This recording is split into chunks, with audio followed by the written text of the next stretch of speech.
hold everything. ایک شخص جس نے مرڈر کیا مدینہ سے کافی دور علاقے میں، مرڈر کیا، عرصے بعد پچھتایا، ریپینٹ کیا، مدینہ آیا، مدینہ میں عبداللہ ابن عباس رضی اللہ تعالیٰ عنہ سے ملاقات کی اور کہا کہ یہ چیز مجھے کھائی جا رہی ہے، میں نے قتل کیا کسی انسان کا، یہ چیز مجھے کھائی جا رہی ہے، میں کیا کروں مجھے بتائیں. عبداللہ بن عباس نے ایک سوال کیا، انہوں نے کہا کیا تمہاری ماں زندہ ہے؟ اس نے کہا نہیں. اس نے کہا پھر میں تمہیں کچھ نہیں کر سکتا، بس یہی کر سکتا ہوں جا کے نیک اعمال کرو، کیونکہ اگر تمہاری ماں زندہ ہوتی تو میں تمہیں حکم دیتا کہ اس کے پاس بیٹھ جاؤ اور اس کی خدمت کرو، کیونکہ یہی چیز ہے جو تمہارے گناہوں کو بخشوا سکتی ہے. تو جن جن کی مائیں اور باپ ابھی زندہ ہیں ان کے پاس کتنا ہی بڑا موقع ہے کہ وہ اپنی جنت کما لیں، اپنے تمام گناہوں کو معاف کروا لیں. اللہ کے پوچھے گا کہ یا رسول اللہ صلی اللہ علیہ وسلم which is the best of people, which of the people are best. اللہ نے فرمایا کہ جو شخص، جو بلیور اپنے نیک ماں باپ کی خدمت پہ لگا رہتا ہے یہ نیک اور بہترین انسانوں میں سے. and if you and me fail to do anything, اگر ہم اتنے لوزرز ہیں کہ ہم یہ سب کچھ بھی نہیں کر پا رہے تو ایٹ لیسٹ make consistent دعا for them, make consistent دعا. رب ارحمہما کما ربیانی صغیرا، رب ارحمہما کما ربیانی صغیرا، یا اللہ ان پہ رحم کر جس طرح انہوں نے مجھ پہ رحم کیا. اور یہ شیطان کا وسوسہ اپنے ذہنوں سے نکال دیں کہ نہیں انہوں نے میری تربیت نہیں کی، نہیں انہوں نے میری خواہشات کو پورا نہیں کیا. دس از شیطان playing with us and he doesn't want us because یہ ماں باپ ہی ہیں جو کہ ہمارا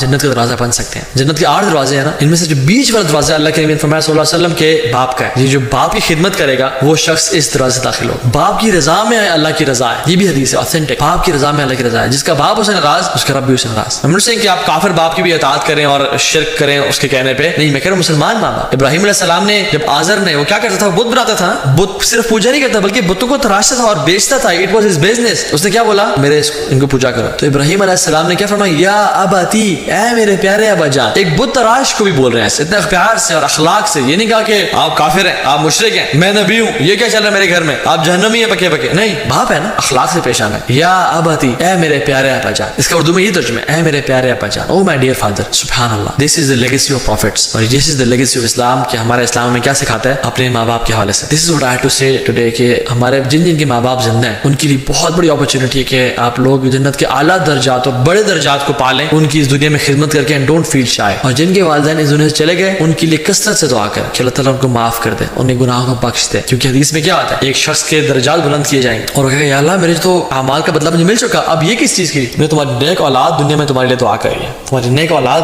دنیا میں تمہارے لیے دعا کر رہی ہے، تو ہماری دعا کے محتاج ہے. تو جن جن کے ماں باپ چلے گئے ان کے لیے کثرت سے دعا کریں، جن کے زندہ ہیں ان کے لیے بھی آپ لوگ دعا کریں، ان کی خدمت کر کے جنت کما لیں، کیونکہ یہ this is our door and shortest way to جنت. اور پھر کیا فرمایا، قضا ربک الا تعبدوا الا ایاہ وبالوالدین احسانا واما یبلغن عندک الکبر. جب ان میں سے کوئی ان میں سے بوڑھے ہو جائیں، اپنی بڑی ایج کو پہنچ جائیں، احداہما ان میں سے کوئی اگر ایک بھی، او کلاہما یا دونوں، فلا تقل لہما اف، تو ان کو آپ نے اف تک نہیں کہنا. اچھا یہ اف جو ہے نا یہ کوئی ورڈ نہیں ہے کہ آپ نے ان کو اف نہیں کہنا اور باقی جو مرضی آپ کرتے رہو. مطلب اشارہ اف مینس کہ سلائٹسٹ اینڈ اسمالسٹ جسچر بھی آپ نے برا ان کو شو نہیں کرنا. ایسے بھی نہیں کرنا کہ دس از ورس دین اف، یا ایسے بھی نہیں کرنا کہ جیسے آنکھیں شو کر دی کہ یو نو سائن آف ڈسپلیجر، یا ایسے سر ہلا دیا. دس از ورس دین اف. اللہ سبحانہ وتعالی کہہ رہے ہیں کہ تمہیں جو چیز ڈسپلیزنگ لگے جسٹ سولو اٹ ان یور سیلف، don't give an expression at all. منہ تم نے کھولنا ہی نہیں ہے اینڈ جسٹ سولو ایوری تھنگ. فلا تقل لهما اف ولا تنهرهما وقل لهما قولا کریما. اور ان کو تم نے ریبیوک بھی نہیں کرنا اور ان سے کریم بہترین طریقے سے بات کرنی ہے. دس از واٹ اللہ سبحانہ وتعالی demands from us. What if you know someone asks کہ they never treated you well.